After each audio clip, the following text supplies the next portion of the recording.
I've been carving over 30 years now. I've probably done over 10,000 carvings in my life.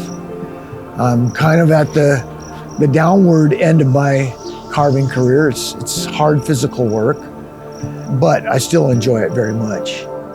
Well, my name is Mark Chavez. I'm pretty much a lifelong resident of New Mexico. I spent about a couple years up in Utah working in a copper mine up there. That's what I started out doing in my life. I worked in the mines out in Grants, uranium mines out there.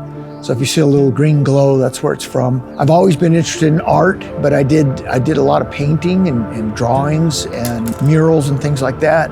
I ended up in the fire department, got married, started a family. Our home is heated by wood. We've never had a furnace. So every summer we'd be out camping with the kids. And one of the things was I'd always bring home a load of firewood. So I'm pretty good with the chainsaw, pretty familiar with the chainsaw. So we were down in Ruidoso one year on family vacation, hanging out. Across the street from our hotel, there's a couple of guys making these little bears, with the chainsaws. Me and my son kept going over there and looking at them.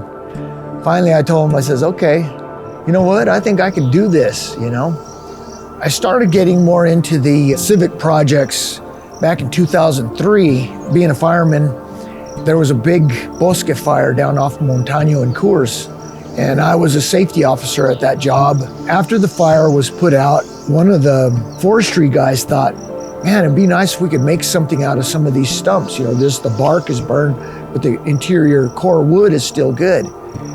And there was a fire chief there that he was talking to. He says, well, you know what? There's a fireman that does chainsaw art on trees. Maybe he'd be interested. So this gentleman from the city Parks and Recreation called me, and we went down there and met and talked about doing some pieces there. And one piece turned into two and then three, and I ended up doing about, I think there's 11 of them down there over a period of about 3 years. And then they decided at Coronado Park, the park got really run down. Fire department decided that that's where they were going to build a new fire station. So they cut down all the trees, but one of the chiefs had a vision to leave a bunch of trees on the outer edge of it and make a sculpture park out of it.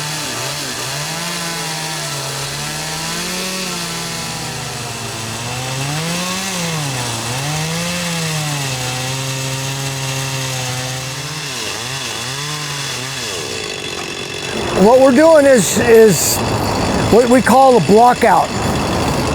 So it takes a while for it to actually look like something.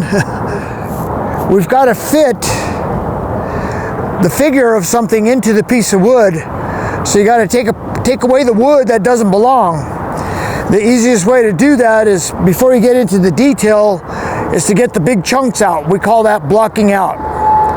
So that's what we're doing now, is just doing some measuring, making some marks.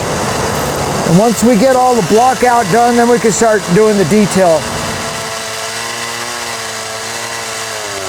No matter how beat up and rotten and probably unusable, that's no good for anything but to be thrown out for firewood.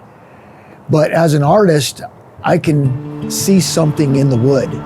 I can see something valuable and worthwhile. Something that useless piece of wood can be turned into something beautiful.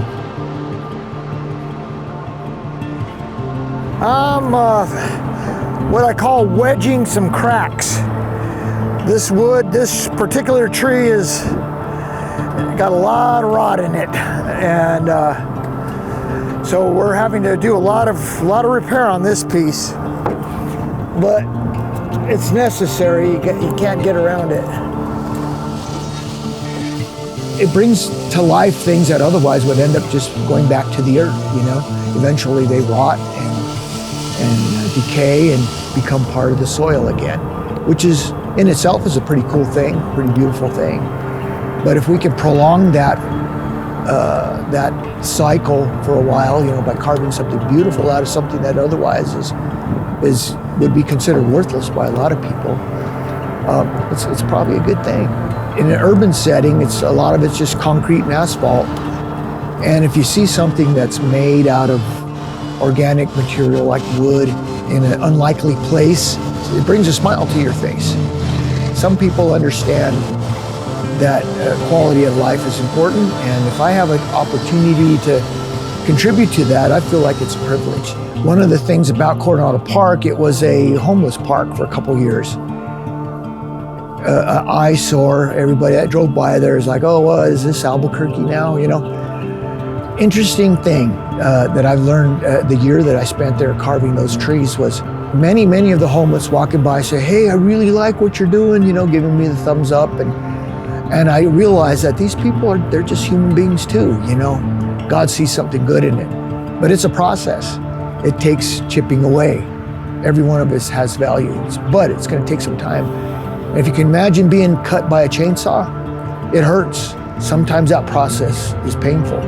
But the final outcome is something beautiful, something worthwhile.